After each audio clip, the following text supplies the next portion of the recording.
আসসালামু আলাইকুম। Eagle agro থেকে আপনাদের সাথে আছি আমি রনি। আমি এই মুহূর্তে আছি আমাদের বাসাতে। আপনারা যারা ইগল এগ্রোর প্রতিনিয়ত ভিডিও দেখেন তারা জানেন যে আমরা মূলত আমাদের বাসাতে আমাদের রেডি কোকোফিটটা রেডি করে থাকি। এই যে দেখুন ইগল এগ্রোর রেডি কোকোফিট। এটা অনেকে বলবেন ভাই এটা তো জৈব সার, আসলে এটা জৈব সার না। আমি আজ থেকে যাবৎ 7 থেকে 8 মাস কোকোফিট তৈরি করতেছি, অর্থাৎ এই লাইনে 7 থেকে 8 মাস।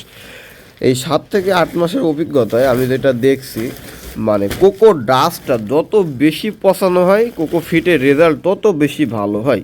এই যে দেখুন আমরা মূলত আমাদের যে কোকো ডাস্টটা খুবই ভালোভাবে পচাইছি, যার জন্য আমাদের কোকোফিটের এই একদম পুরো জৈব সারের মতো দেখাচ্ছে। এটা চারাতে প্রচণ্ড জোর করবে।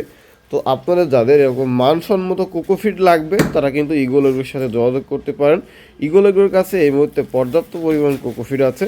আর আপনারা যারা ইগল এগ্রো চ্যানেলটি এখনও সাবস্ক্রাইব করেননি তারা ইগল এগ্রো চ্যানেলটি সাবস্ক্রাইব করে পাঁচটা নোটিফিকেশন বেল আইকনটি বাজিয়ে দিন। তো দর্শক ভালো থাকবেন, সুস্থ থাকবেন, দেখা হবে আবার নতুন কোনো ভিডিওতে। খোদা হাফেজ।